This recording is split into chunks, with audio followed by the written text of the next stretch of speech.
I just thought there ain't no way I'm getting bucked off in one jump. The one and only Stetson Wright. They told me after I tore it the second time, you need to find a new career. Like they said, like this isn't fixable.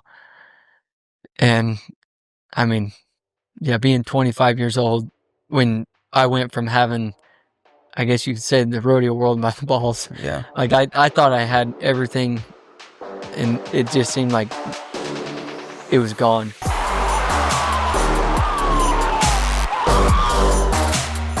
$2.5 million money earner, 8-time world champion. You're 25 now, but all that by the time you're 23.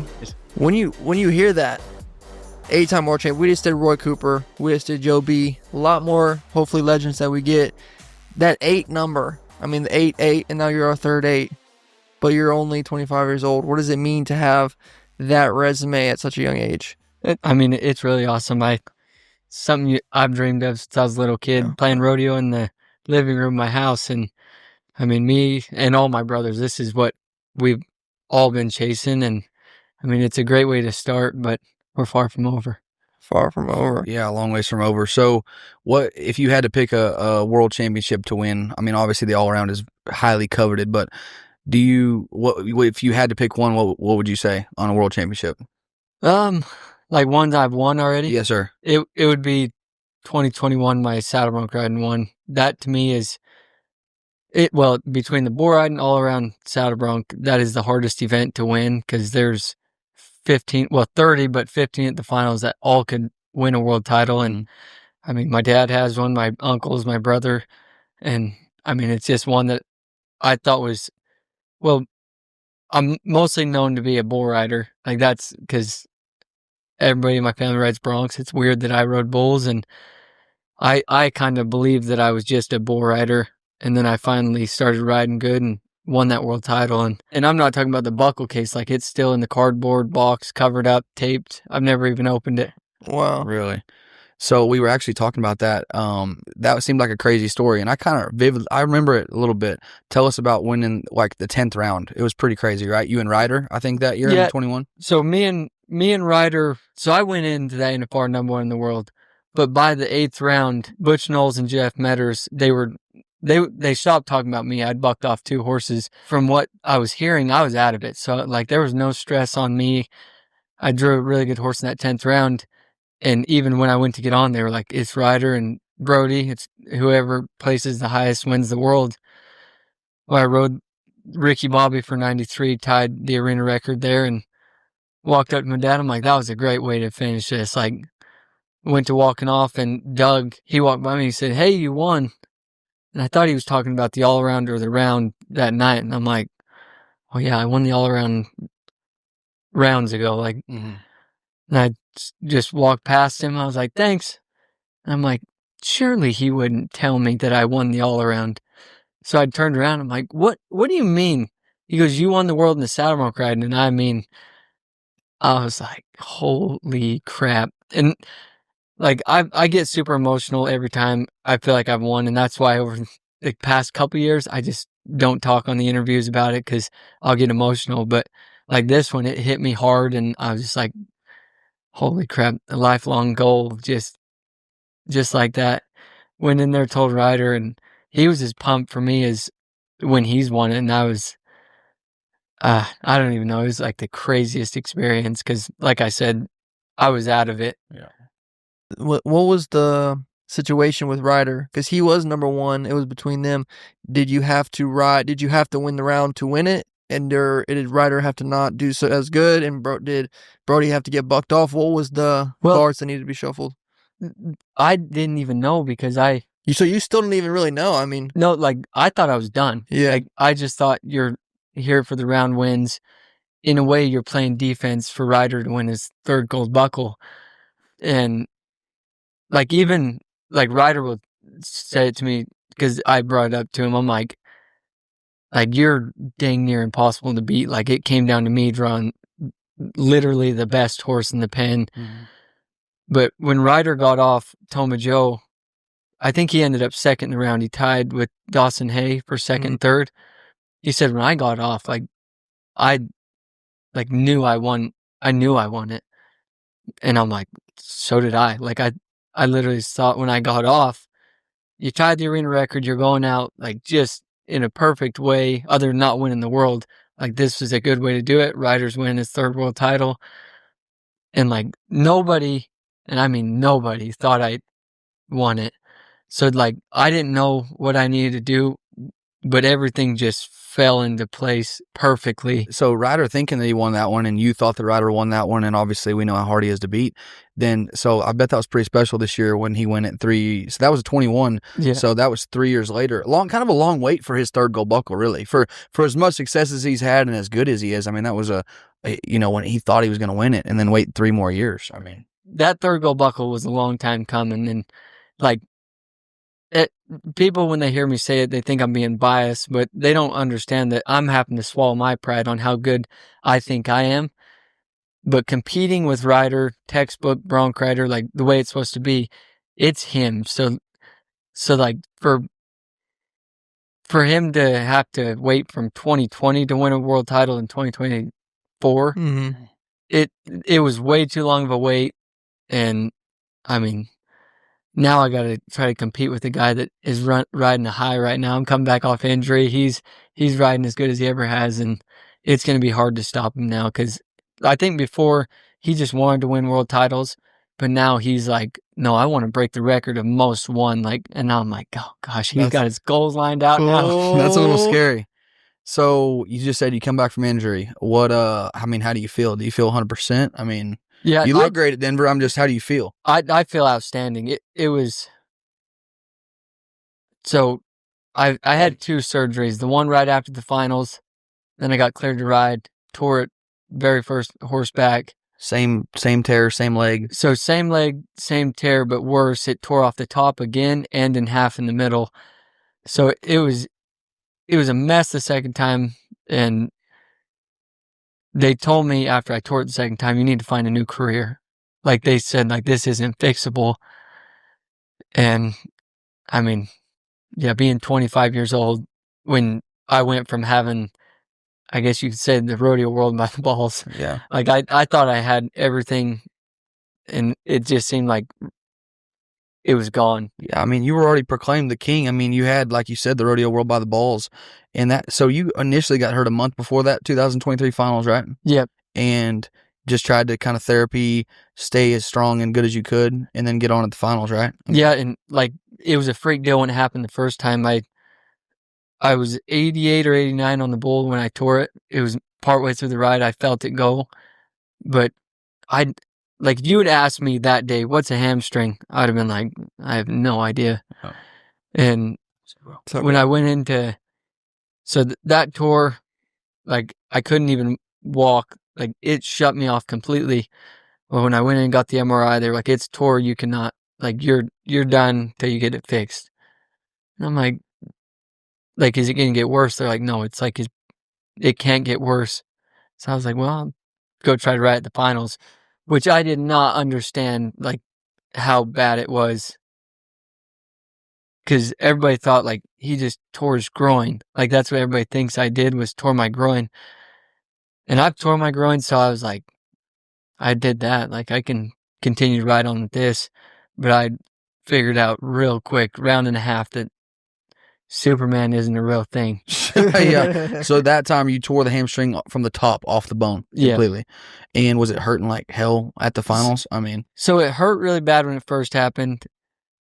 It, like, my first horse, I rode him to like 7.4 or 5. I can't remember, but it didn't hurt, and I shouldn't have bucked off. Like, I think I was psyching myself out and bucked myself off. So I was like, you're good. Rolled in to get on that bull, and he turned out of there. And I mean, these are 1-pen bulls. Guys should ride them no matter what. We always use the terms, you can ride without your legs. Well, you can't. I figured out real quick. I got bucked off. Like, the timer probably shouldn't even have started by the time I fell off. Like, get up, we got to shut the gate. I'm like, okay. But that one, that did hurt, like, because I felt it pry on that bull and then give out, lock up. And I'm like, all right, well, maybe, just maybe, one more. And I remember going into the second round, looking up that, and through the alley, just thinking like, if I'm supposed to finish this finals, like, give me a sign as soon, like on this horse, give me a sign. Well, mark out. She rolled out, marked her out, and my body locked up, and I got like when I. Have you guys ever had hamstring cramp? Cramp, Like yes. it shuts you off. Right. Well, that's what this was doing to me, but it was like 10, 15 seconds where it shut me off completely, and I was just like laying in the arena, like, come on, work. Now that horse circled back around, about ran me over, so I like got up, limped away, and I crawling back to bucket chutes, and I was like, hell no. First person I seen was my dad, and like I did, like I was, well, clearly I was a disaster. Like I went in number 1 in the Bulls, number 1 in the Bronx, number 1 in the all around. Like I was set up to accomplish what I'd been trying to do, win that Triple Crown, and it was just like, not this year. But yeah, I mean, you're poised to win the Triple Crown. You'd say coming into the circuit finals and, felt sharp, looked sharp, number 1 in all 3.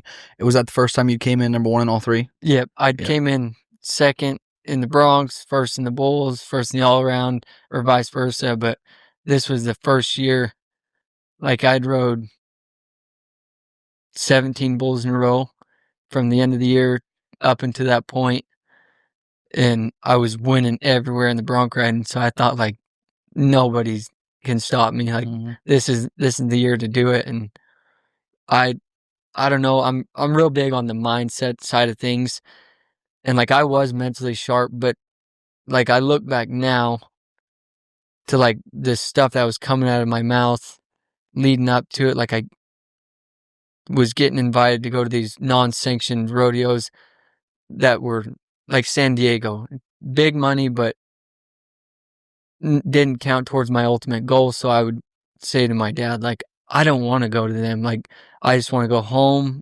And then I'd draw something at one of them pro rodeos that I didn't feel like was worth going to get on. And I just kept saying, like, I just want to go home. Like, I don't want to get on this. Like, I know if I go, I'll ride him, but I just don't want to go.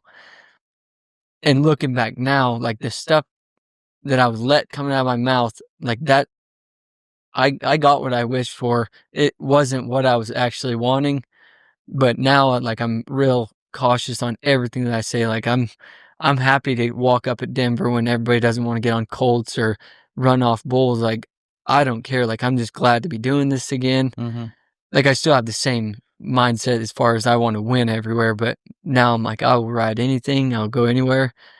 Me and Kyle were in St. Paul, Minnesota the other day. I rode, and when I got off, I said, I cannot wait to go home. But I meant like back to Texas so I could go to more rodeos. And I like whipped around and I'm like, I don't mean home. I'm like, I want to go back to Texas to rodeo. I'm like, universe, do not take this away from me. That's Well, good. So you say you tore it the second time. Obviously, was that the injury you had that kept you from competing in 2024 season? You retore it again worse. Yeah. Was that at the house? I've never known Yeah. that. What was the story so about how I that didn't happened? tell no, but nobody knew. I kept it quiet because I'm like, the last thing I want to hear is a bunch of social media people telling me that I didn't sit out the proper amount of time. Well, I did. Like I went step by step how they told me to do it. And also I'm a big believer in everything happens for a reason. Well, I got on a bull and rode him, and I thought, I'm still me. Like this is gonna be perfect. I was a little sore, but I'm like, well, you haven't been on 7 months, so waited a couple days till my soreness went away. Got on a bucking horse, and this horse reared up out of there. I set my feet, she hit, and I just felt it go again.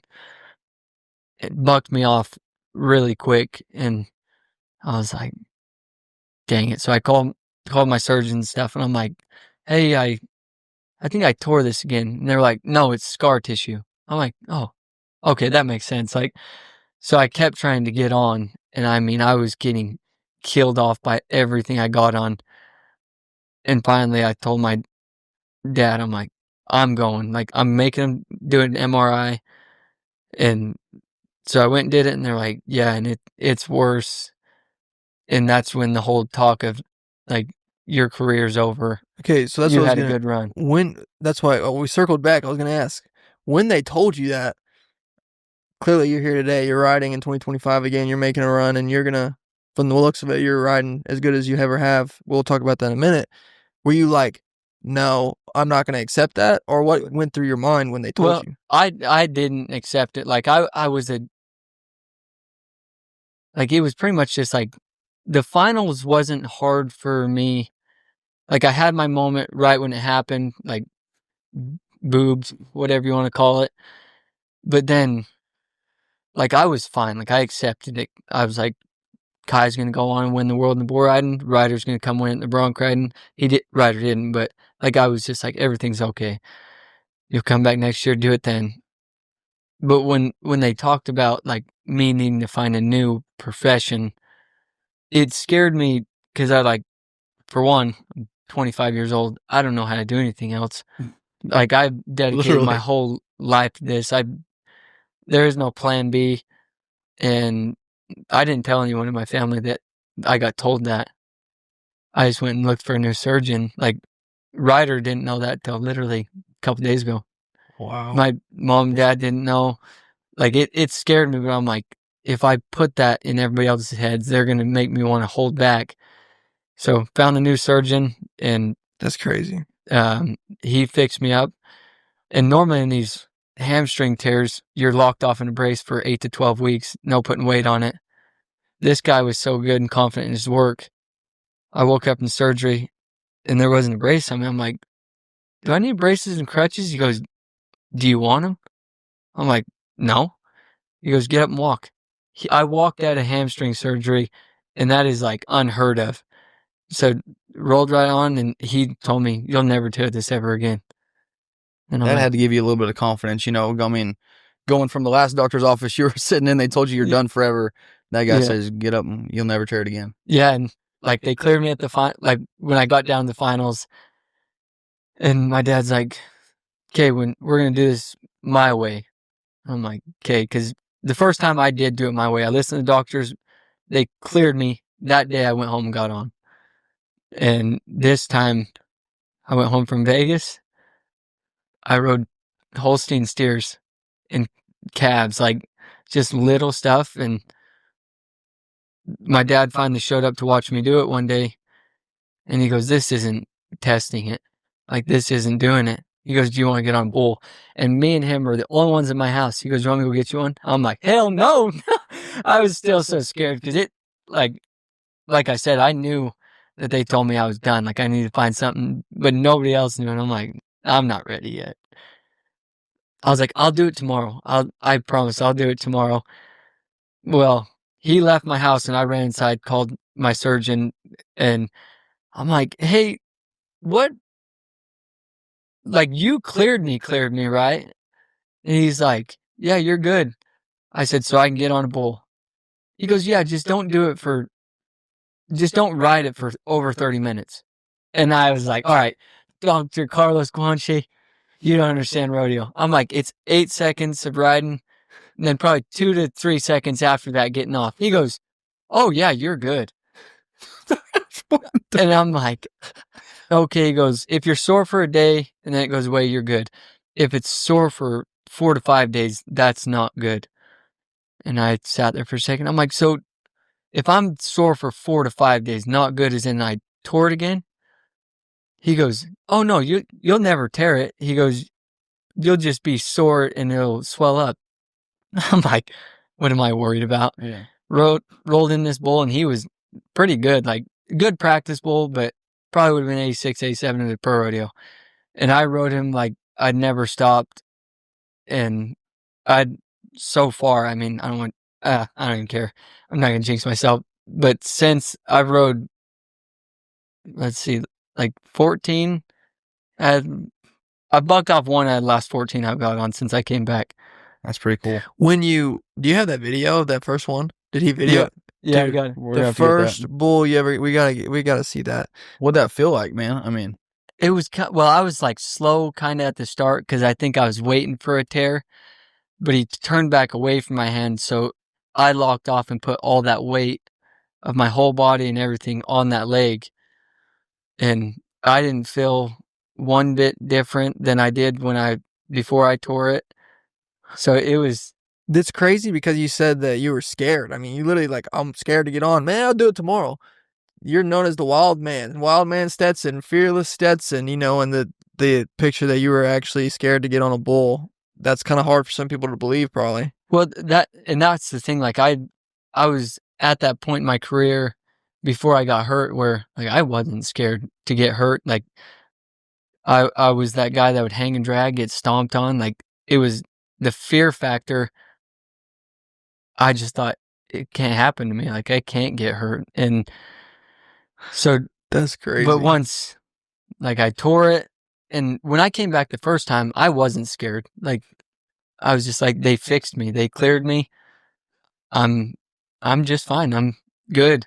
Well, after I tore it literally on the first one, I was like, okay, like this injury ain't no joke. So when I was coming back the second time, I'm like, you've sat out for 14 months. Like this, like, and I was petrified, and it was like dead silence in my arena. Rusty, it was just Ryder, my mom, my dad, Ryder's in-laws that were there, and one of my buddies named Dylan. And like, they were all there when it tore the first time, or I guess the second time. Mm-hmm. So it was like dead silence in the arena. And when I got off, like I was super pumped. And this, like I said, I'm emotional, but like I didn't get it randomly. Like my dad's somewhat emotional. He's better holding it in. But my mom, she's very emotional. And when I stepped off, like I was pumped up, like finally, like I feel like me again. And I looked up and there's tears running down Ryder's face. My mom's crying. There's tears running down my dad's face. And I went from excited to like, I guess this is kind of crazy that I came back from this, but they still didn't know that they told me 6 months before that my rodeo days were over.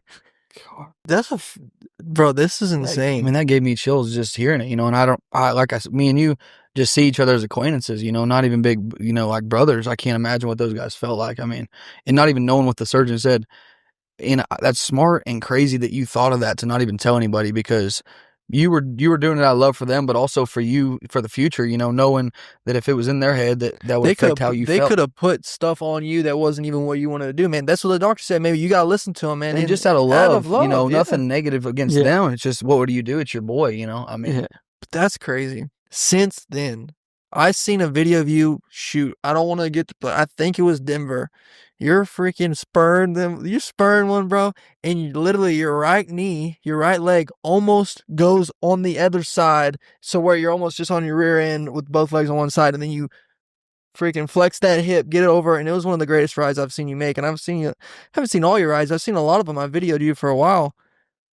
You look like prime Stetson.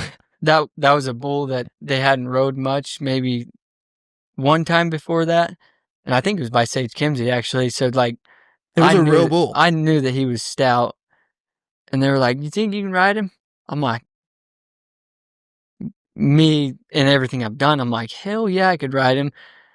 But the stupid mind games that this injury put in me is just, it drives me insane. Because I've been so good about just, yeah, I'm going to win. I will win no matter what, at all costs. And when that bull ran in there, I'm like, there would be like doubts, and I'm like, no, why do you got to do this, man? That literally answered my next question after he's asked about that ride. Like, mentally going in there, was it hard? Were you struggling? I mean, it was something that you had to fight. Yeah, all of it's been a fight, and even like I've been on 14 or whatever. You're still fighting. I've been on, I think, 7 bucking horses, like, and I'm still fighting. Like, well, it's lasted this long. Is it going to go again? But it hasn't even showed no signs of tearing, like, especially in the bronc riding. Like, you set your feet, big, strong horses, like, it is more wearing and tearing on in the bronc riding, because you do set your feet. Bull riding, you're kind of, like, in that video, my leg's free. It can flow around, whatever. But, like, it's just something I like to think that it's just going to make me better. Like, I'm learning how to control my mind, because I never really had too many injuries. Like, I'd rode with broken wrists, broken ankles, tore everything up in my knees. Like, but stuff I could pretty well bite down a piece of leather, push through. To where this one, like I could handle the pain, but I couldn't make my body work. And that's crazy. what scared me, is not being able to do anything at a high level. Like grand entry at the NFR, I'd rode that saddle horse. Like I looked fine. Like I walked around, you didn't see no limp. But if I wanted to fire and explode, it shut me off. And when you go from what you feel like is an athlete, like athletic, all that stuff, to And the standard of what you're used to doing. yeah, and like there were some old guys I talked to that tore theirs, and they're like, I didn't get mine fixed. And so I was like, all right, I don't need to fix it then. These old people, well, I didn't realize old people don't run. They don't ride bucking horses anymore. They don't ride bulls. And so I had false confidence going into that finals, to where now, like, I understand, like, it'll age you like that. Like, if you don't have it, you are done. Exactly. And I mean, you'd never lost. So it was your whole career and your whole life was all true confidence. You never had to feel the feeling of actually fake confidence and it not being real. I mean, you had it through your soul. From what I can tell, what I can imagine, you never really lost. And like you said, even through injuries, you could still make your body do what it want to do to win gold buckles, world championships. I mean. Yeah, that's exactly right. So I have a video from Angelo, and it seems like this hamstring deal with the saddle bronc, it makes sense because you're setting your feet and you're full extending, and then you're full flexed on the hamstring, and so that's why it makes sense. But I want to know after the injury if you still feel like yourself, because I have a video from Angelo, and I think there's maybe two questions in here, because Ryder, he rides correct. He rides perfect, flawless. You're like the wild man. I mean, I've never seen someone so flat on a horse. Your legs are so straight, and it's almost like your body's flat. And then when you flex your hamstrings this way, you're almost all the way forward. It almost seems like a wild style compared to, like, and I don't even know how you compare that to Ryder. So I guess it's like, do you even feel like you can still do what you did before the injury? So I do. So that was another thing. I guess this kind of leads back to the clearing the second time before I came back. Like, in a way, I would have been content just being a bull rider. And like the day came that we were bucking, and we have this family group chat of all of our family and friends that come when we buck to help us put it on. And I just remember sitting there all day just looking at my phone, like playing them mind games, like just text them, tell them you're not ready yet, like you'll wait another day. But I was just like, no, like you can do it. I'm like, but you could just ride bulls the rest of your career and like make a good living doing it. Or you could gamble again and risk taking it all away. And I'm like, piss on it. We're gambling. I'm like, I can do this. Running an old NFR bucking horse, son of Sadie. And it was like I never left. I know, well, I went to Vegas right after that to the qualifier. My ride at the practice pen was better than both of them. Really? And you was riding them in Vegas at the qualifier. That was a good ride. And it went good there. And so like now I'm so glad I gambled, because there was many times I was like, I'm going to just tell everybody. They told me I shouldn't do this. But now that I'm back, I'm glad. Bronc riding is like one of the greatest, like bull riding, like that ride in Denver, like feels good. Like riding something, doing stuff that people are like, how did he do it? Like, I love that feeling. But a bronc ride is just like the most fluent, like best feeling in the world. And I'm glad I got that back. But rider's riding style, that's kind of what I strive to ride like. But I'm also, the reason why I'm where I'm at is because I expose myself, I guess. Like almost bucking off that bull, like laying clear back on the bronc. Like every jump on both events, I risk risk losing every time I get on. But the reward every time more points do it, I normally win. And so it, like I do want to ride like Ryder. If I could get things calm, like back, like his career will last till he wants to go out, to where probably a guy like me, it'll come up shorter because I do beat my body pretty bad trying to win, making sure nobody can, like when I step off, them judges are like, all right, there's no question. Nobody's making a better ride than that. But it's just the way I always went about it. But I was always, because me and Ryder are only like 16 months apart. So I was always that guy that was in Ryder's shadow. So in a way, Ryder is the reason why I ride the way I do, because I was just always like, I need to do something to outdo this What guy. am I going to do to outscore Get the him? light. I need the light. Always on my big bro. Yeah, because he's always won. Bull riding, bronc riding, all through high school, because we were in junior high together, all through high school. Like, and I was just always chasing him at the amateur levels, everything. And I got in the PRCA. It was the same thing. I'm like, does this guy ever lose?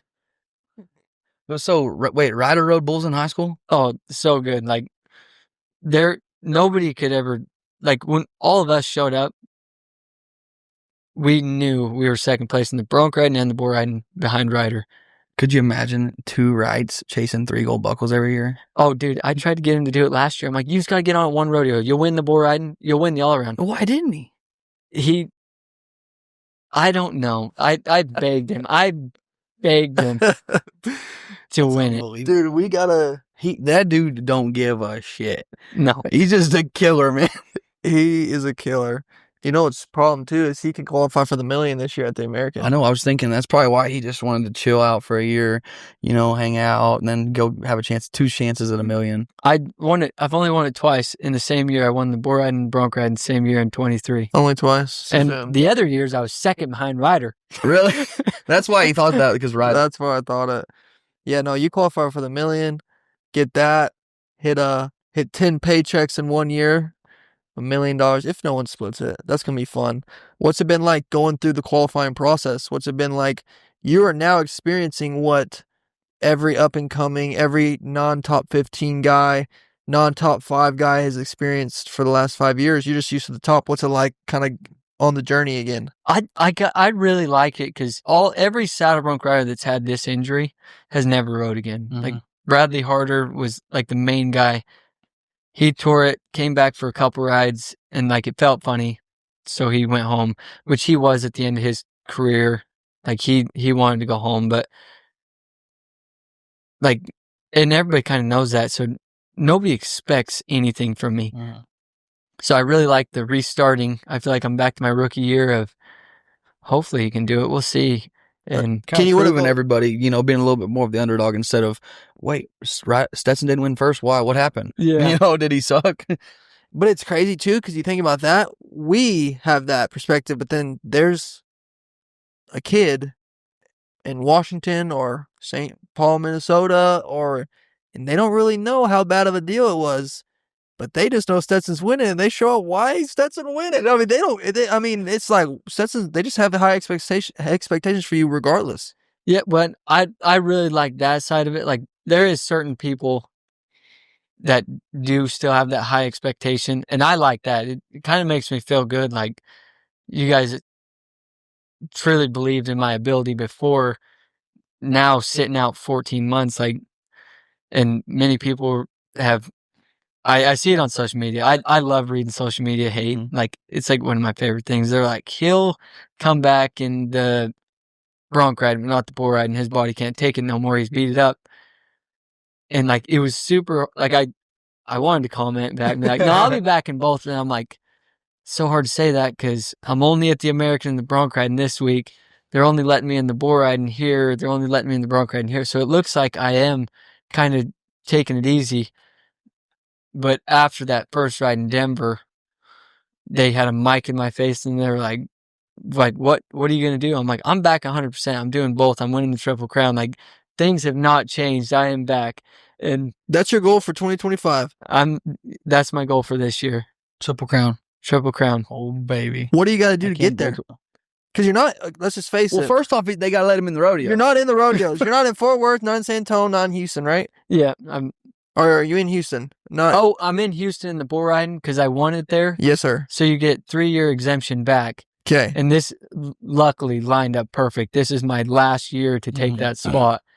That's gonna be a big one. No saddle bronc though. No saddle bronc. Just the Bride in Houston. If they have walk-ups, which they might not even have it. Right. If they do, I'll be standing there watching Ryder, Rusty, and Statler get on, and I'll try to get one. Other than that, like I've just been like I walked up to Denver, and everybody's like, "Why would you walk up to this rodeo?" I'm like, if you had rodeo taken away for 14 months, you'll get on anything at this point. Yeah. So Exactly. so to get there, you're just riding everything you can get on. And you just gotta win. Yeah, I mean, I went from unranked 2 weeks ago. Now I think I'm number 7 or 8 in the world in the bull riding. So you're a guy that looks at standings. Like, I mean, are you? Yeah, You watch them. If you're 4th in the world after the 4th of July, you're looking at that and you're like, I'm coming. yeah, and like I know a lot of people say like, don't look at it, it makes you head case. I'm like, I just want to know how much money I need to make in order to blow these guys out of the water. Like I'm a little different, I guess. Maybe you're the same way. Oh, I mean, I've never won a world title, but I love looking at the numbers and stuff. And I was curious I mean, I wanted to come here and learn something from you with, obviously it's not just physical. There's guys that can ride. I'm not saying they ride better than you, but it's you being that strong mentally for that many years and never getting too low, never getting too high. I mean, you're just a killer. Well, most of your 99%, all your family is. You guys are just, like you said, Iceman. I mean, Yeah, and that's even my agent. Like I talked to him this morning, and he said, we got to get your qualifications up so you can win the Triple Crown next year. And I'm like, what do you mean next year? He goes, well, they're not letting you in. I'm like, I'm making the finals. Like, that wasn't even a question.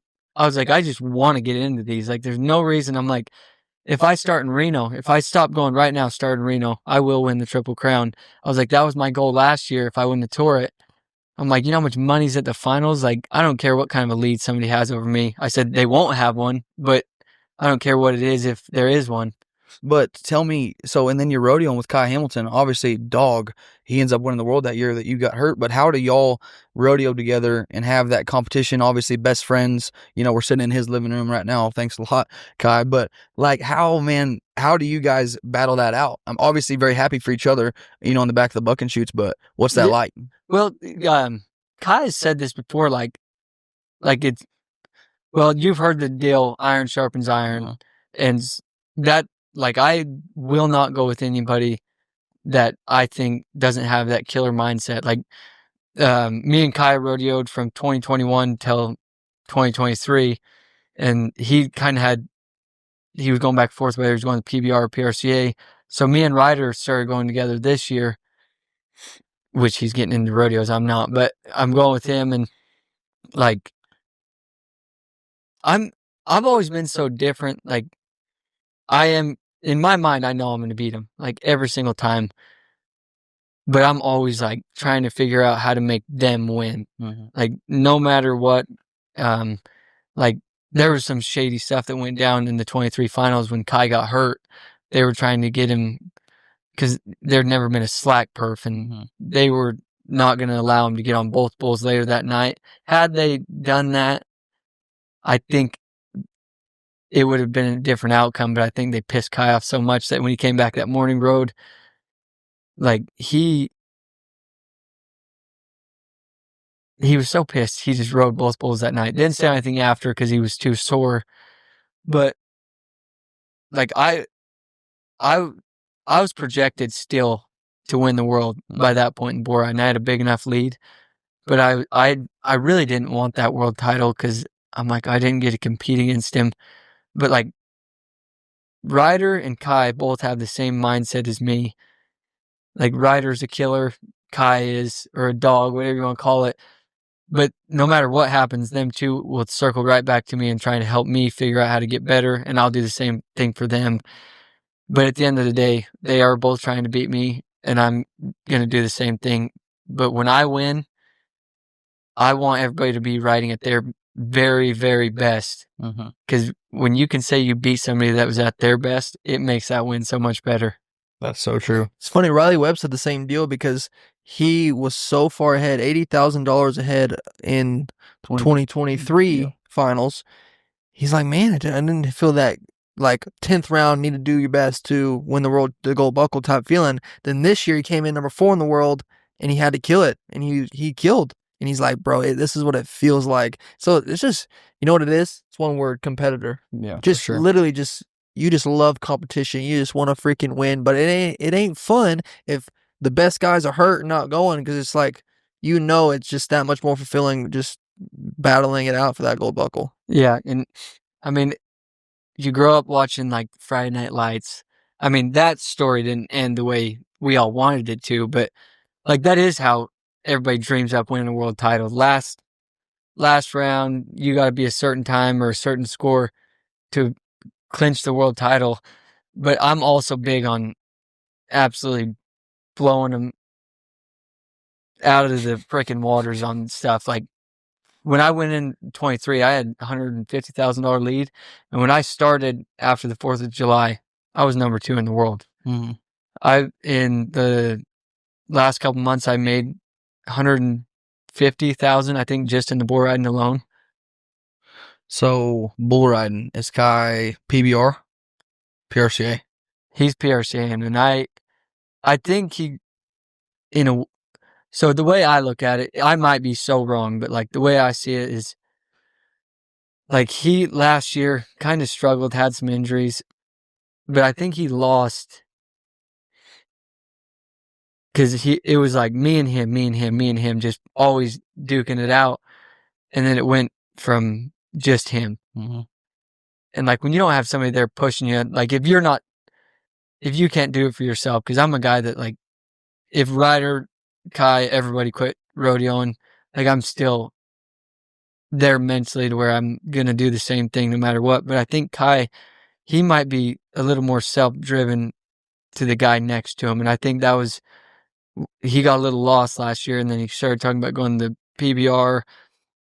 And then literally after I got off that first round bull in Denver when I was 89, called him the next morning. He goes, I'm rodeoing. And I'm like, I knew it. I knew you'd come back. I love it. That's going to be something to watch. Stetson and Kai in the bull riding this year. Obviously, Josh Frost, too. I mean, he's going to be up there with you guys. And then Stetson and Ryder in the Saddle Bronc rodeoing together. That's going to be some shit happen in that rig. It's rivalries. Yes, sir. Every era has had great rivalries. This is why we need sports betting lines, man. Can you imagine how big the betting right now would be with world champion? Dude, I mean, what would be the odds of him making the finals and then not only making the finals, winning the world? You know, what would those standings be like? I don't know. I'm going all in. What, kind of a different question. What do you think the biggest misconception there is about the Wright family?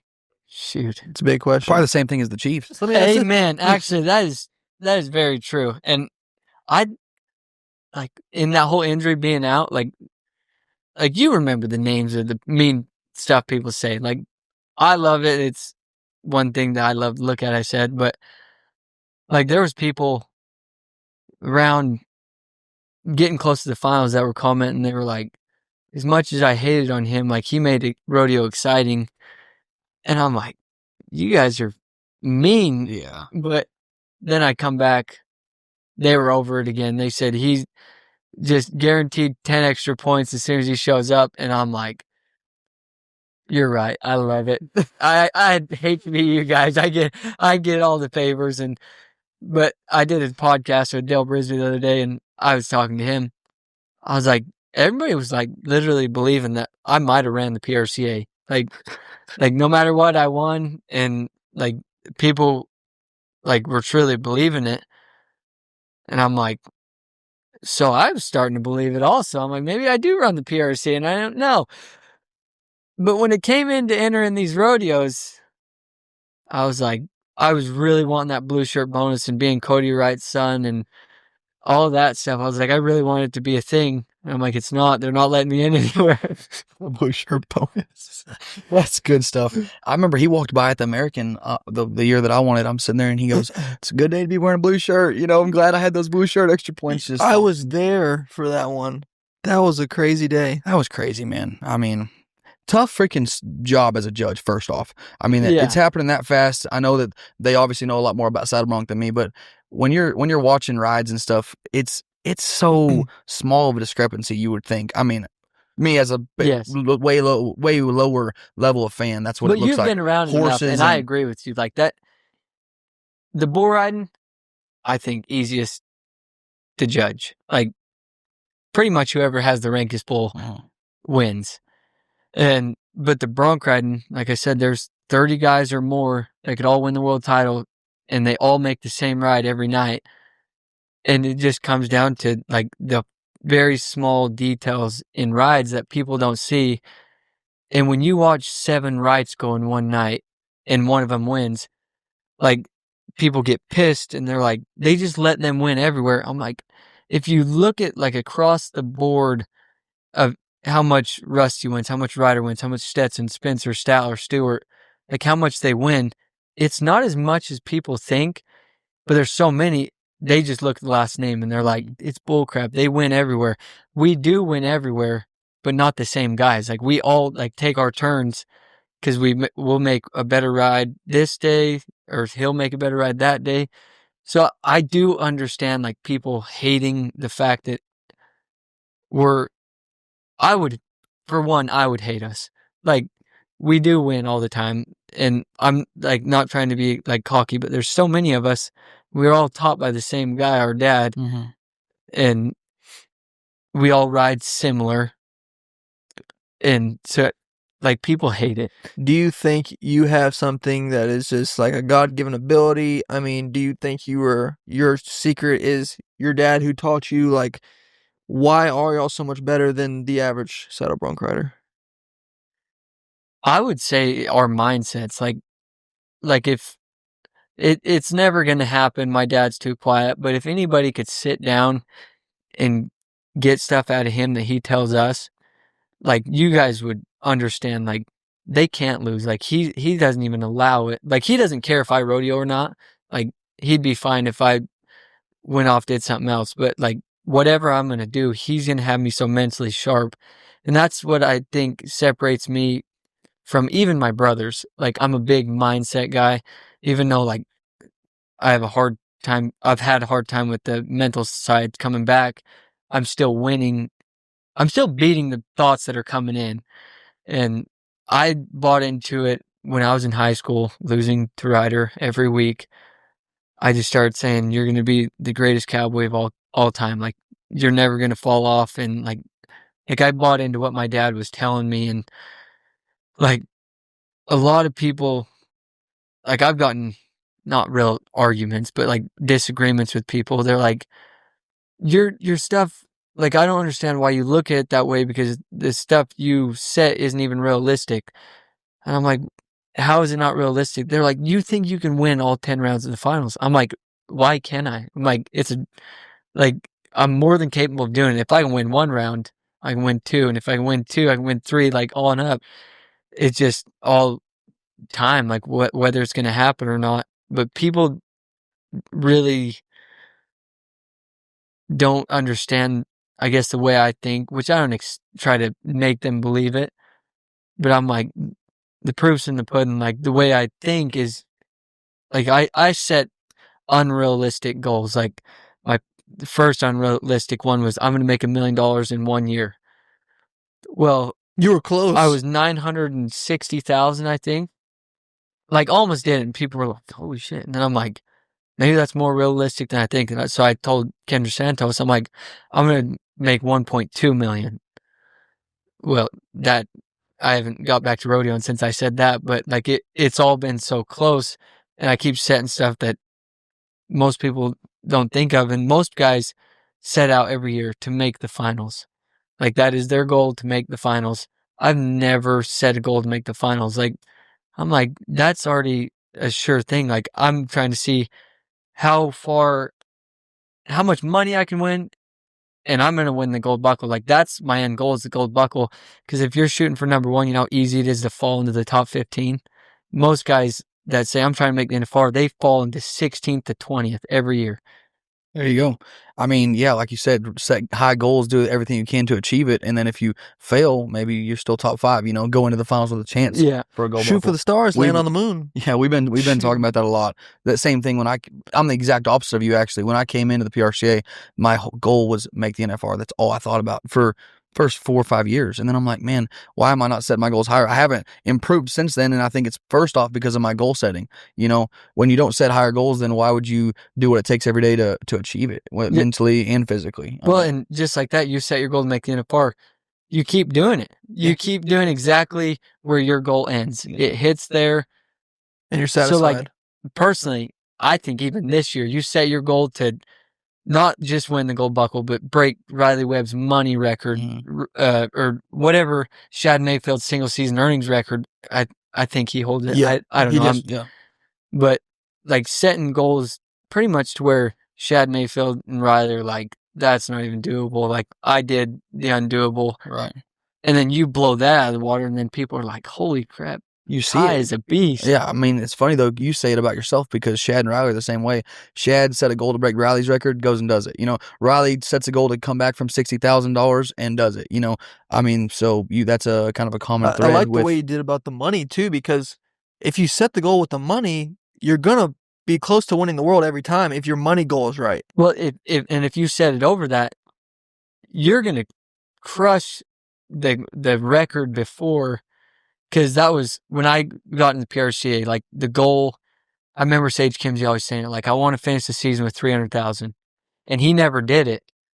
So I was like, I'm gonna do 500,000, and I went into the finals of 23 with 360,000 won. It just in the bull riding.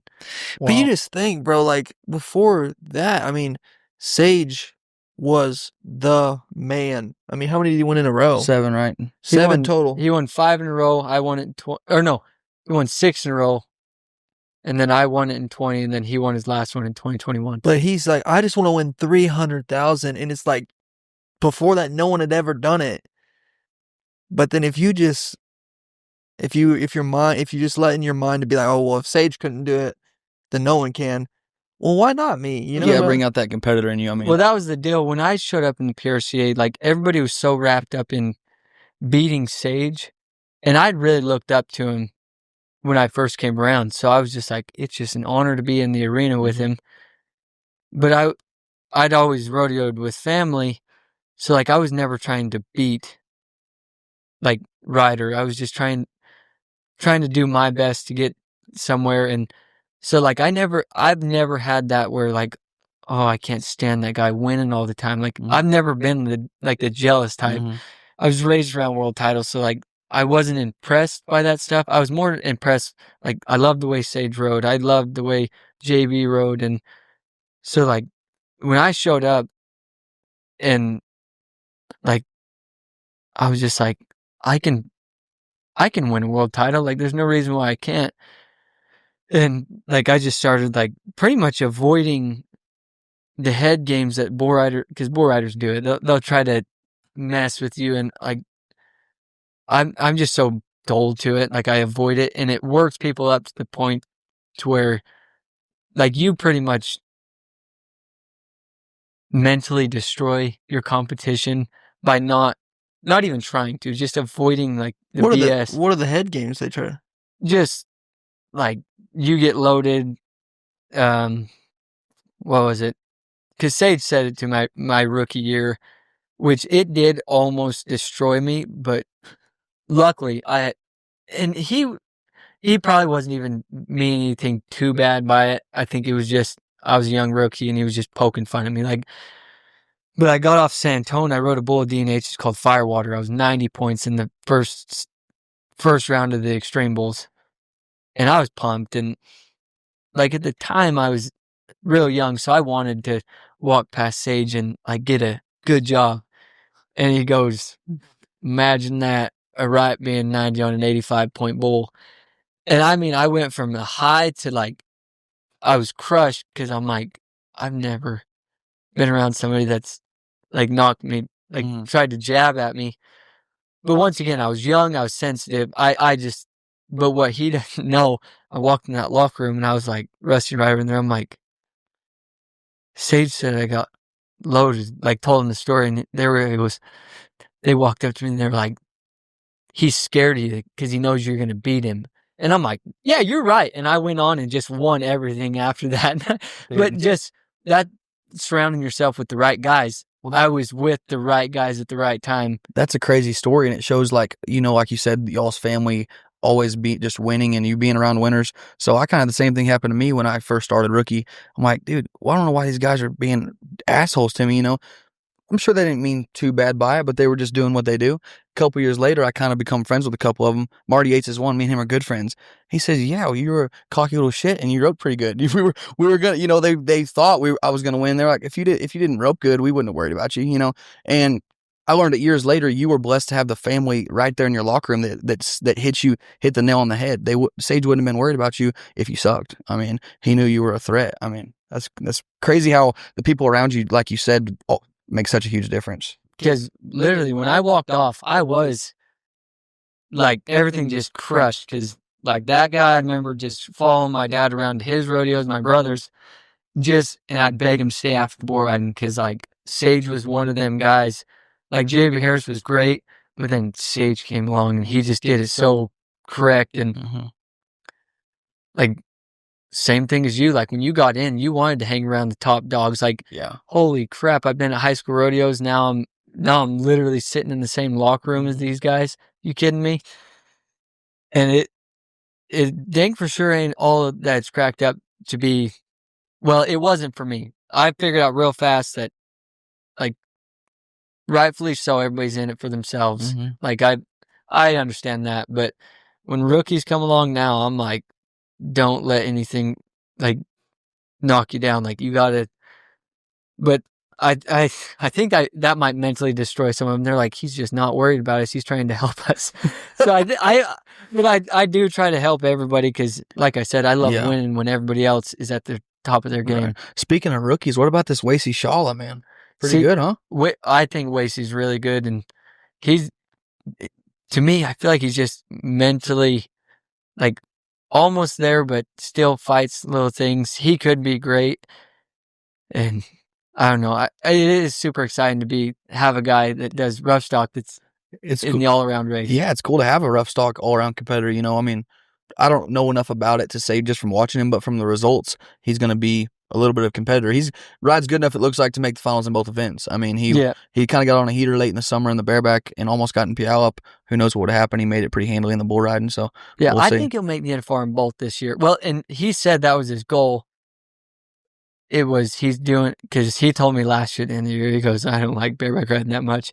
But I think once he got the NFR and it didn't end the way he wanted, because I remember he sent me a video of them handing Shad the all-around buckle. He goes, I'll never experience this ever again.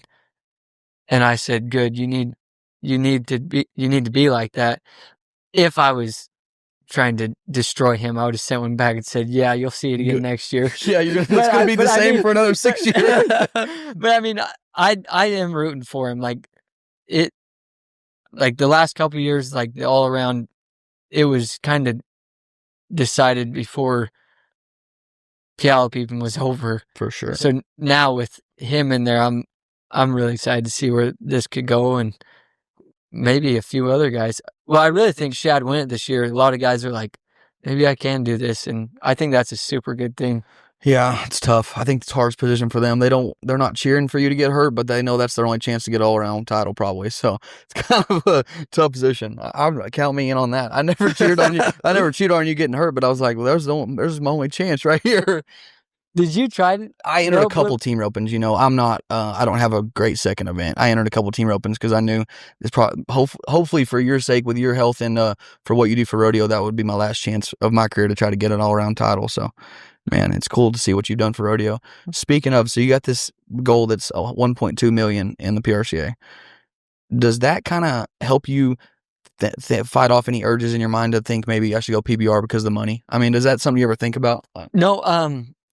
I got asked quite a bit this last year to do the teams deal, and I just don't see it. Like I love rodeoing, like, and not just bull riding and saddle bronc. Like I truly love watching the bareback riding, the steer wrestling, the team roping, the calf roping, the barrels. Like I love everything that rodeo is, and just like this, like I get to sit down with you guys, and it's not like I was at the PBR and have no clue who you two are. Like I love that I know all the PBR guys. I love that I know everybody in the rodeo. And there's no better way to make a living than rodeo. And like just new environment everywhere you go, every night. I'm sure thankful that you rodeo. I don't know if you've heard this story, but the year I won the American, I mean, I had the worst anxiety. I'm 3 ropers away, and you had just got off your bronc, and you're walking past me, and you slapped me on the knee and said, "Go win." And those are the last 2 words my granny said to me before she passed away. And the calmness and the peace that came over me, I can't even explain. I told the story one time with him, but I haven't really. And my family knows, but you didn't knowing nothing about that story with my No. granny, nothing. What God put that into your mouth, and you just go win. That's it. And the peace that I had, I knew I was about to win the American, and that was obviously the biggest win I've ever had. That's a true story. And I'm getting chills talking about it right now. That my family knows, and that's legitimately what happened. The last 2 words she ever told me. So I'm 47th in the world, about to leave to Woodward, Oklahoma. Don't really have a horse to ride. Don't know what I'm going to do. Terrible winter, spring. I'm thinking, man, can I make the finals again? Don't know what I'm going to do. She's passing away. I go to her funeral. She tells me, go win. She passes away. Go to her funeral. Just leave straight from there to North Platte. Go on a crazy run after the 4th of July. I'm 9th in the world. Best winning I'd ever done. And so 2 years later, when you told me that, man, it's crazy what it did to me. I've never been in that type of headspace, and not even knowing each other, really, just literally insane. But literally, and you can't make that story up. Like that's insane. Well, of course, like I just said it, and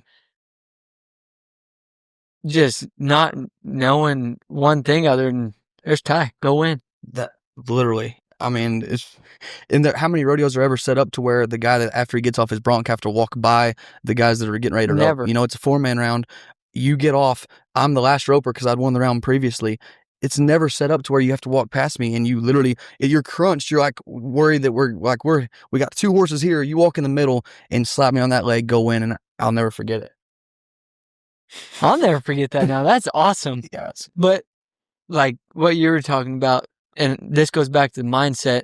So like growing up, I'm sure you visualized like how you'd win all this stuff.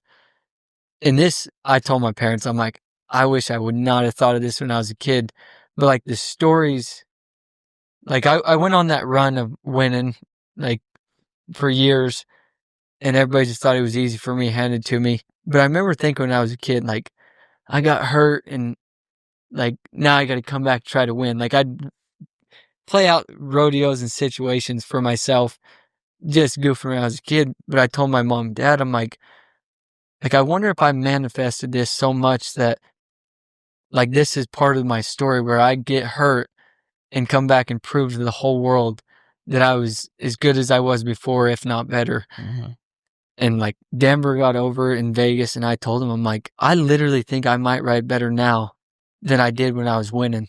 I was like every boy I rode here in Denver, I'm like, they were all unridden up until this point, except for that. The last one been rode by Sage, but I'm like I wasn't on paper supposed to ride these even before my injury. That's crazy, man. Do you have before you got hurt, because that's a memorable one, a memorable ride that stands out to you that was like, man, that one's special to me? That round 10 ride at 21 was pretty special, but the one that's really special to me is me and Ryder won the 10th round in 2020 when he won his second gold buckle. I rode a horse of Sam Andrews called All or Nothing, and that was the only time in my career that I had thought about going to PBR. I wasn't a very good bronc rider. I slipped in, was 15th in the bronc riding that year, but I rode like that horse was horse of the year this year, and like it was a bucking horse, and I was 91 and Ryder was 91 on Big Tex, but that was one ride that stands out, and it's really special to me because like I'd had all the thoughts that maybe you are just a bull rider, and that one kind of solidified like, hell no, like you're going to get a gold buckle in the bronc ride now. And literally as soon as I thought that, literally a year later to that day, I won my first gold buckle. It was just, and that's why I'm so big on the mindset. It's like once I decided that that's what I was going to do, it was not easy by no means. Like I didn't even know I was going to win it, but in a way it was that easy. I just had to think it and believe it. Mm-hmm. And yeah, wow. Do you have a number? So a lot of Joe Beaver, 5-time calf rope, 5-time individual event gold buckles, 3 all around. A lot of these guys have big numbers of specific events and then a few all arounds. You're the opposite. You have 5 all arounds, 2 bull riding, 1 saddle bronc.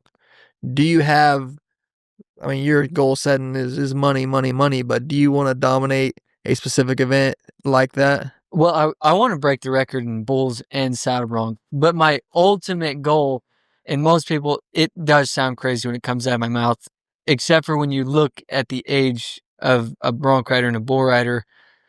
Like, oldest bull rider that still rides decent, like before they start dropping off, is like 36. Like, 36 is bull riding's over. Bronc riding, you can go to your 40, 45 if you take care of yourself. So my goal is to break Trevor Brazil's record. Now it will be 35 if I was to win it every year from here on out. Trevor Brazil 26 gold buckles. That's your goal is to beat that. No, his all around is 14. Gotcha. Okay, so your goal is to win more. But I mean, if I break 14 there, 8 to 9 in the bull riding, 6 in the saddle bronc, 28. It would break every goal, or every record, but like 14 all around is your goal that you had set. Yeah. Gotcha. If there's somebody that can do it in this current era. Well, and that's the thing. It's not like the old times where everybody's got to be rough and tough and get on hurt all the time. Like, I took a year off, and it's going good because rodeo is more of a sport now. I feel like not kind of like a redneck type deal. Like, right. Like, we got all the equipment like this sitting right here. It helps you heal fast, and I sat on every day of my injury come back, and like, there's no reason why I shouldn't get to 36. Like, but if I didn't, it's not like my career was a waste. Like, and that was another thing my dad told me when I got hurt. Like, if you want to be done, you got nothing more to prove. Like, you literally won in every one of your categories.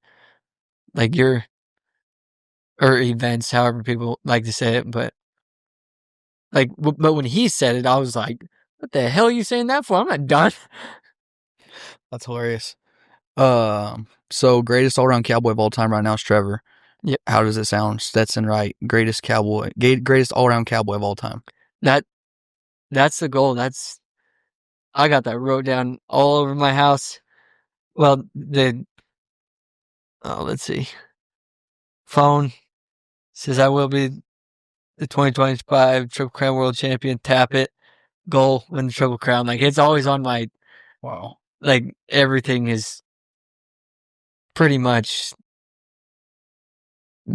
to be where Trevor is at. Because, like, I know he wasn't in the same events as me, but he, to me, is like, well, he's exactly what his label is. He's the GOAT of rodeo. But, like, the way he holds himself, like, amazing. I always looked up to the guys in the rough stock events, really met Trevor. And not that I don't look up to them anymore, but I was just like, this is my guy. This is how I want to hold myself. He is. What specifically? Like just his, like, the way he presents himself when he walks in, like, he's a champion. Like, if you didn't have a buckle on and you didn't know who he was, you'd be like, whatever this guy is, he's good at whatever he does. Like, he speaks good. He's very knowledgeable on everything. And I mean, he just won all the time. Like, I watch stuff, podcasts, anything I think there is of Trevor, I try to listen to it. Because I'm like, he knows something that, like, nobody else has ever known. Like, he is that guy. Yep, for sure. It's crazy. So we interviewed Roy last week, and he talks about the Triple Crown. Then he talks about Trevor and just how he is day in and day out his whole life. He said there's not been a better cowboy or better somebody that just takes as good a care of business as they possibly can from the time they wake up to the time they go to bed. Pressure is what you put on yourself, like these life or death situations. Yeah, I listened to this. And he's like, well, I didn't do good. I didn't die. I went home to my family. I went home to my kids. And so it's like pressure is this self-induced idea that we put on ourselves. And it's like, well, you run this, you know what I'm saying? But then some people don't agree with that. But what are your thoughts?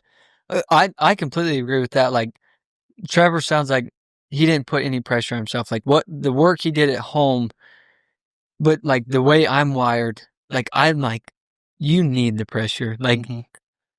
like in the bull riding in 22, I won my second world title that year.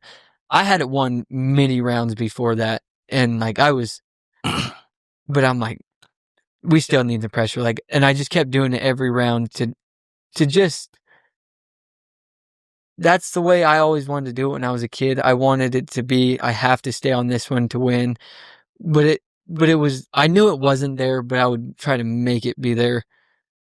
But Trevor was different. Like he just was like fully confident to the point to where he was like, I don't even need this. I'm going to win. And I think that's really awesome. And that might be a way that I start, because I feel like that's what I've done this year. Just in the few rodeos I've went to, I'm like, there is no pressure, but I'm riding everything. Like, so I'm like, well, maybe I don't need it. It's interesting because Joe would say something different, because I asked him about the all-around race because it was team roping, calf roping. It came down to 3 guys, whoever does the best in round 10. And Joe said, people say it's the same run as in the practice pen. And he goes, it is not the same run as it was in the practice pen. And so clearly he may have a different approach. He's got 8 world titles. He has some valuable information, but I guess it's just whatever you got to do to get yourself to perform. Maybe. That is 100% true. It's 100%. The brain is such a crazy thing. So, a little bit of change of subject on you, but we're headed up here. We're 3-way, and we're talking like, man, what we got to make sure our questions are prepared. We got Stetson Wright. We cannot blow this opportunity. I go to the PRCA trades list. I call up Ryder. Or I call up Statler. Man, first. we're headed up here to interview Stetson. Give me something. What do we need to know? Tell me some good stories. He said, well, Stetson's a pretty boring individual. That's what he said. That's what he That's really said. exactly what Stetson's a pretty boring person. I'm like, all right. Well, No help? no thanks. Thank you, You got Statler. anything else for me? He goes, man, ask him about that time at that Rocky Mountain Amateur Rodeo in Manti, Utah, where he went from that Manti, Utah. Tell me about it. I got on. So this stock contractor back at home, he is an amateur level stock contractor, but he has PRCA or PBR level bulls. Like, this guy has got him. Well, I drew this one that would probably be at the eliminator pen at the finals. And his name was Bell Jumper. I'd rode him once before. I hated getting on him, but I would ride him. Well, this time, this bull has the most eliminating day that he'd ever had. He jerked me down so hard, I could find the video. And I mean, I was on his ass, pulled me from the back onto his head, knocked me out. My helmet went flying. Still to this day, I've never been knocked out that bad in my life. This thing, like, it should have killed me. But something was protecting me because he stepped all around me, not one time on me. But, I mean, I did have a very bad concussion. Wow. No, the Statler's exact words were, that bull jerked him from his ass to his head. About jerked his head off is what he said. So we interviewed Cody Webster, one of the first podcasts we did, 5 or 6. And we asked him a question because I have a video of him at Cheyenne. He jumped in front of Tristan Hutchins, and that bull pickup man. Yep. Stomped on him. Boy, you got clipped. That big old hoof of a bull stepped on his foot, clipped him, and he gets stomped, broke a few ribs.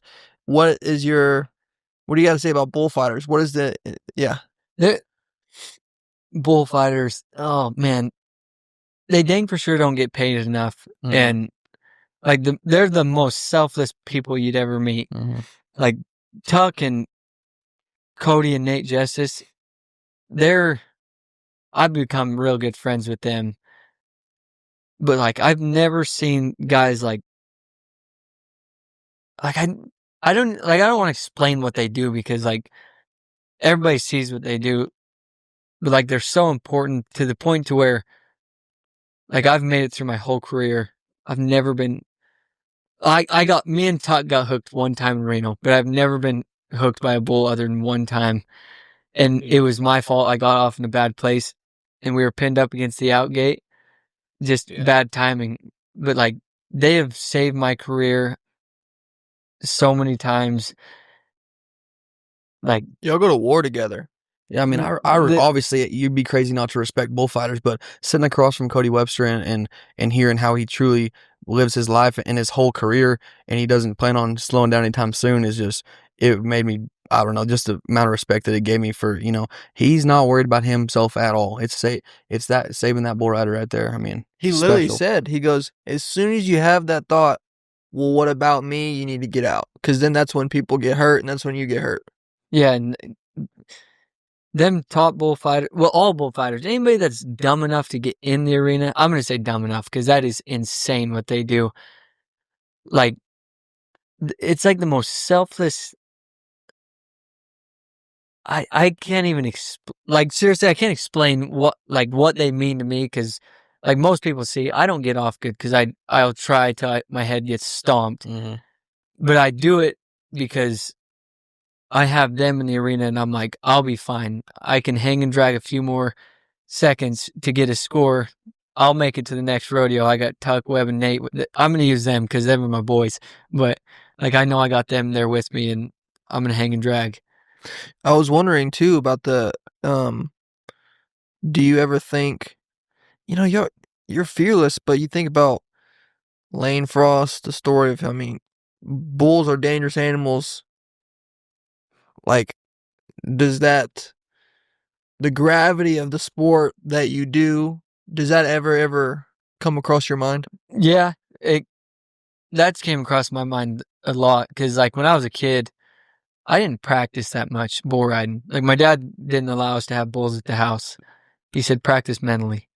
He goes, practicing is still just as dangerous to do it in the rodeo. So we never. It's a one-liner there. Yeah. Practice is just as dangerous as it is in the mind as it is in the rodeo. Wow. No, I was talking about riding a bull. It's just as dangerous. Yeah. Oh, getting on a bull in the practice pen is just as dangerous as getting on at the rodeo. I thought you said that's it. No, he's just saving the lives. power of the mind, though. I was like, that is also true because you can destroy your mind. Ryder always says it. It's 90% mental and the rest is in your head. Like every time. That's a one line. Because at this level, like you can rope calf. The only time you're going to lose is when you lose up here. 100%. 100%. I mean, there's bad draw, but I mean, yeah, for sure. That's part of the game, but you didn't lose. You didn't beat yourself. It just wasn't your time to win. But yeah, that's great. I mean, so has that happened to you? Have you ever got off or got bucked off or got off a bull or a horse and said, man, my mind, I screwed myself right there. I wasn't mentally ready. Yeah, I've done that multiple times. It was really bad when I was young. But then once I would say it stopped my freshman year. I ended up 5th in the bronc riding and bull riding at state, so I didn't make nationals. And one of my buddies that I had in high school, he made it and Ryder made it. And I remember sitting in the stands watching them two at nationals and just thinking, I'll never be in this spot again. Like I will be that guy that's there. And that's when the hanging and dragging started, was pretty much right after that. Like I quit falling off short because after I started trying real hard, I started figuring bull riding out and bronc riding. And then my junior year, I stayed on every single bull my junior year and every bull my senior year, and then bucked off every bull at state finals my senior year. But like I went on a rampage of not falling off in the bull riding especially. But yeah, and I of course had days out when I'm in California where it's scorching hot during the summer, that like Oakdale, California, that was one. And I was just like mentally couldn't do it. Did your big bros bully you? My little bro bullies me. Statler? Yeah, he's bigger than me. He's big. Yeah, he's bigger than me. Ryder, well, I'm bigger than Ryder and Rusty. Well, height-wise, I was bigger than them. And then I lost a bunch of weight, so. Statler, he's special. He balled out at the finals this year, and the whole year really, but. Yeah, and that was another thing that I was talking to Ryder. Well, it was more my mom and dad. I said, I don't think I was supposed to make the finals last year, like for a reason. I think Statler needed that time to go with Ryder, because that is one thing about Ryder. Like he's really good at pretty much coaching people along. Like he's a good coach, mental coach. He'll never try to destroy you. And I don't feel like I try to destroy people, but I'm a smart ass. So, and I like to tease people. So I think Statler needed that last year to go with Ryder, get to the finals. and now he knows he'll be there. I think it was a good year for him and me both. Right. I want to know. I think a practice session at anywhere but the Wright household, Statler, Ryder, Stetson, Rusty, that would be just the greatest vlog or documentary of just like what it's like actually practicing at the house with y'all. It's probably so fun. It is fun, or it's a disaster. Like everything you see of us online at rodeos, it is true, but we're also brothers and we do fight, and it normally comes out in the practice pen because, like I said, it's still just as dangerous in the practice pen. So everybody's a little bit on edge, whoever's getting on.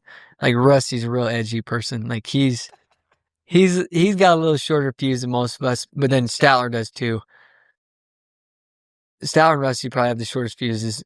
Mine, I don't know. I'm not one of them guys that get worked up over much. So I'm laid back to the point and joke around that I normally piss people off because I'm always just like, duh. You just chill.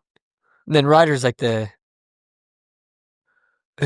what do you call somebody that holds everybody together? He's a leader. Like the glue, glue guy. Pretty much. He's like the leader of the family. And is he running the practices too? Yeah, he runs it. He tells me, load the horse, saddle the horses, put the flanks on. Like Ryder bullies me. Ryder really bullies me. And Rusty, me and Rusty have been in a couple fights. I do not like fighting. I'm so far from wanting to fight people. It's not funny. So that I told you about the call with Statler. When we got a hold of Ryder, we asked him that. So did you bully him? He says, yeah, only when he needed it, which was all the time. Exactly. he said I bullied his ass all the time. Yeah, all through high school, because he had two buddies, McCoy Moody and Rowdy Cook. And I was, my freshman year, I weighed 74 pounds. And I was small. But I always wanted to be them guys. Them three, I always looked up to them, and they'd go hang out with girls or something. And I'd be like, I want to come. And they're like, no. They make me stay in the camper, and they wouldn't let me come with them. And they would I'd trip over one of their bags in the camper or something, and they'd be like, oh, don't worry about it. You didn't pay for it. Just always intact, which I didn't pay for nothing. I was the guy that donated to Ryder's winnings, so he paid for everything. Oh my God. You got to live like that. What I always want to know, is there a bull that you have not ridden that you, man, I got to get on that bull. I got to ride him. Well, I can't redeem myself. I'd gone Bruiser in 2020 in San Antonio, and he bucked me off right at the whistle, and I had always wanted to draw him after that, and then he died. Yeah. That's the only one that you got bucked off of that you just wanted to ride for 8 seconds. Yeah, because I rode Smokestack. I was 92 on him. I was 94.5 on Chiseled. I don't think there's one that bucked me off that I was just not that one. But hopefully there won't ever be. Hopefully I just stay on all of them. It's funny though. I just thought about, remember bull riding or rodeo for dummies? Dude, the biggest misconception about bulls is that they're tying the flank around the bull's nuts to make them buck. What actually is it with the flank strap to make, is it just a... So it's just like the horses, if you run your thumb back on a horse's flank, not putting rope or nothing, you run your thumb, they jump, it tickles them and they want to jump away from it. So the flank, they do it up just tight enough so when they kick, it loosens. When they come back down, it touches it again. And I love the phrase of, would you buck if something was tied to your nuts? Hell no, you'd stand in one place and not move. Bend down on your knee. You just, take it off. That's a longer rein than most. So, measuring it, I'm a guy that does go more. I like getting back. And as you can tell, I'm not big, huge, strong guy, so I'm not going to be able to hold them up. So I'd reel it out to them and let them buck how they want. You let them go down as far as they want, and then so longer spur strokes as well. Is that what I've heard? So I'm a I have a short upper body, longer legs. I'm not a big guy, but I'm a taller bronc rider, I guess you could say. But I feel like I was proportioned right to do the events that I do. So yeah, my feet go a little bit higher, but I also ride in a longer stirrup. Like I don't have much pressure in the bottom of mine to where most guys like a little more pressure. I don't like anything. I'm a very claustrophobic person. Like my helmet goes on, as soon as I get off, that helmet comes off. Like I'm a claustrophobic person. Why don't you wear a cowboy hat when you ride? Like your part. Donnie Gay said he says it's just $100 or $10 hockey helmet. He goes, if one of bull steps on your head, it ain't gonna make no difference. Well, so back to Manti, the way I got jerked down, if I was wearing a hat, I'd look like Tough Hedeman. Really? Wow. That's why There you go. I went to the rodeo the next day. What about your old hauling partner? Cowboy. Dumb. He's dumb as hell. People comment on my post, you think you're a cowboy, but you riding a helmet. You ain't no cowboy. And I'm put like, that I'm helmet on. still taking their money. I don't care what you call me. Taking their money in there, girls. Look at this smile. Yeah, they got messed up teeth. Mine are still white. No offense to Kai, but that's just hard to watch. I mean, I'm is. in there with them, just Like, especially in that round that he got jerked down at the finals. Oh, God. Like, it was bad. But, like, he stopped riding to the point, like, when that bull did all of his stuff, Kai knew what was happening, so Kai hunkered down trying to avoid it. That's the difference between a guy that rides in a helmet and a guy that rides in a hat. When I see horns coming, I think he's going to hit me in the face. I'm going to sit back up and ride him. Kai thinks I need to save myself. That's why you see me go to the next rodeo and you see them guys take a 10-day or 2 weeks off. I was at the Dallas Stars game, and you can wear a helmet. I was there, I guess, Sunday, but none of them do. Same thing, like toughness. We ain't putting no helmet on. From me to you, slap shot freaking hits him in the face, breaks his jaw. Whoa, buddy. I'm like, I'd be wearing a helmet. God dang. Yeah, it ain't worth it. Like, if people want to remember me as not a cowboy, I don't care. Give him Because the I Cody wear a old. helmet. I'm like, but the guys that I think are cool, like, especially you, like, you're a very well-known guy. Like, you think I'm cool enough that you come here. Like, I care about, like, guys' opinions, like yours, Trevor, Tough, Ty, my dad, like, all the good guys that, like, love the way I go about it. Oh, Joe Beaver also. He's the man. I love Joe Beaver. He's the man. I seen him at the finals. He was like, just remember, if you need to take more time off, you do it. You come back when you're ready. And I'm like, Joe, I cannot sit out any longer. I'm going to lose my mind. Yeah. No, Joe's a dog, man. Sage picked on you a little bit, kind of pro rookie, common deal. Who was that mentor, or was it just your dad in the bull riding? But specifically with the bull riding, did you have a guy that kind of was mentoring you? So I feel like I talk about this a lot. So, like, I did look up to Sage, but I never got advice from him, really.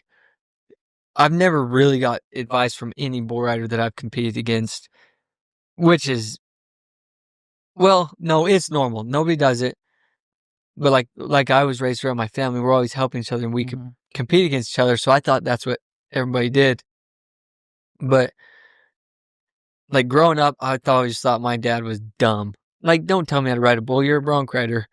But he was also a really good bull rider too. Like, he rode in the PRCA and the bull riding. Like, obviously didn't make the NFR, but he was good.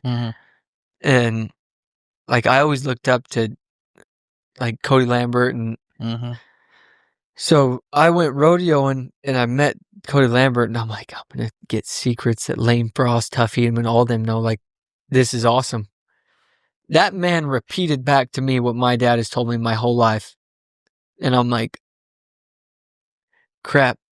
But since that day, 2019 or 2020, whatever it was, when I talked to Cody, my dad is the only one I'll ask for advice. Like, I hang around JB, I hang around Kai. But when it comes to bull riding, like, my dad has taught me everything. So he's kept it simple for me. It's easy. And that's literally how he explains it. Like, one leg on one side, one on the other, mine in the middle. There you go. Like, simple stuff. That's all you got to do. And that literally is as simple as it is. Everybody that's like, you need to look at this shoulder when it's going that way. I'm like, no, you look down. Look down, stay on. Does JB One leg on each side, mine in the middle. I love that. does JB y'all buck bulls with him a lot? Does he try to coach a lot, or what is y'all's relationship in terms of bulls? As soon as we're done with this podcast, me and Kai are going over to JB's. He's getting on a couple. I don't know how many he'll get on, but He's getting on some. yeah, Kai will get on some. Oh, no JB. Right? Craving it, baby. See, no qualifications for him, or did he get in? So he's won enough money last year. He's getting in more than me, but he's getting in way more than me.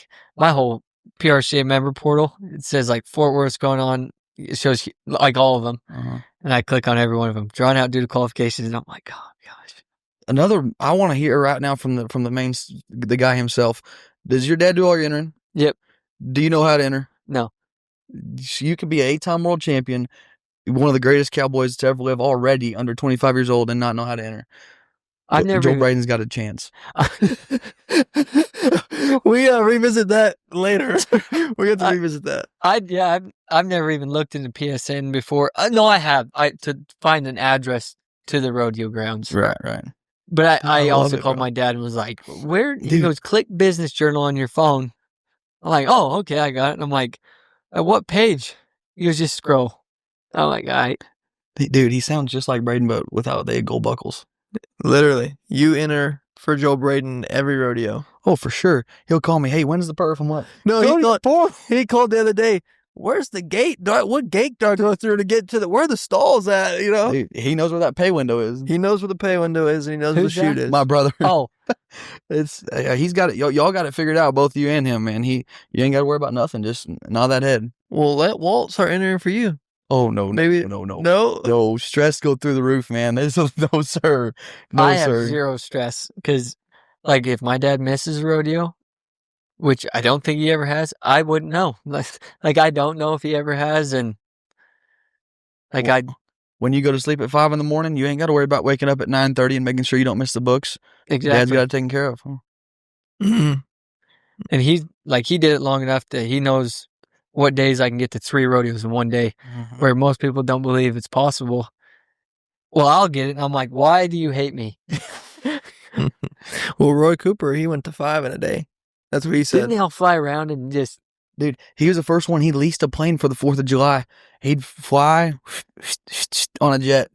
He made it Pecos perf the same day Greeley perf made it. He said the pilot called him. He said, "Man, we're 20 minutes away. Hold Roy's calf." They get down there. I watched that. They held the whole rodeo. That is awesome. They might do that for you, but they wouldn't do that for a time event guy these days. I would love to believe that's true, but I can't even get in anywhere, so they don't care who I am at this point. So where are you at next? Where can the fans watch, man? Yeah, what's your February and March Anywhere? schedule? American qualifier on Valentine's Day. There you go. See, that's why he doesn't even know. He just knows where he's going to next. Dad sent him. You probably got a text. Be here. That is true. And like 4th of July, like I'll look at that member portal and be like, I don't want to click each one and write down each day on the calendar. I'm like, will you send me pictures of the calendar? And he's got Kai's calendar, Stetson's calendar, all my brothers. Which He enters all of them. Yeah, he enters Rusty, Ryder, me, Statler, Kai, Jake, Jesse, Spencer, Stewart, Wasey, Shala. Coburn doesn't go no more, but 10 How guys. hard is that?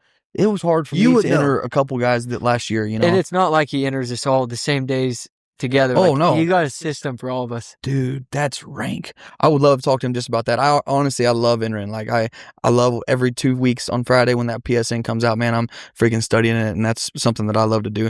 I would love to talk to him about that. That's insane. Because I've entered a couple guys, and then I've kind of messed around helping Peyton with doing the cross event deal. It's hard. I'm sure It's a pain. It's a pain in the ass, yeah. Well, I guess I'm supposed to be in Rapid City Friday and Saturday. They split me up. I'm like, would you guys just keep me together?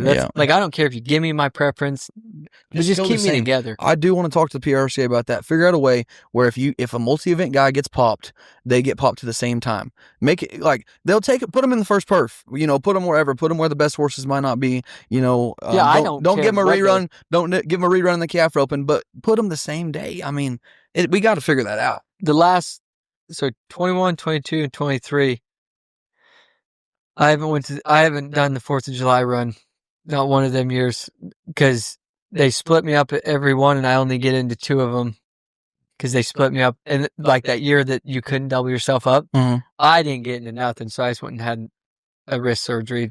The Like, great nothing Stetson serious. Wright, please just let me keep my one record I have over the 4th of July, please. At least for a couple more years. Let me Don't worry, bask. they're not letting me into them anyways.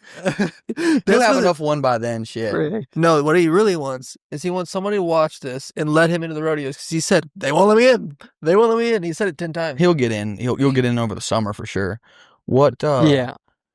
I guess so. Houston and the bull riding, maybe, hopefully Austin. I would Tucson? think Austin. I did get into Getting Tucson both events. Yep. When are you Same there? day, the 20th, or maybe I'm saying Text me. the 3rd. Text me. We're gonna blast that on social media. Everybody needs to be watching both events. Tucson outdoor rodeo. The man's back. Yeah.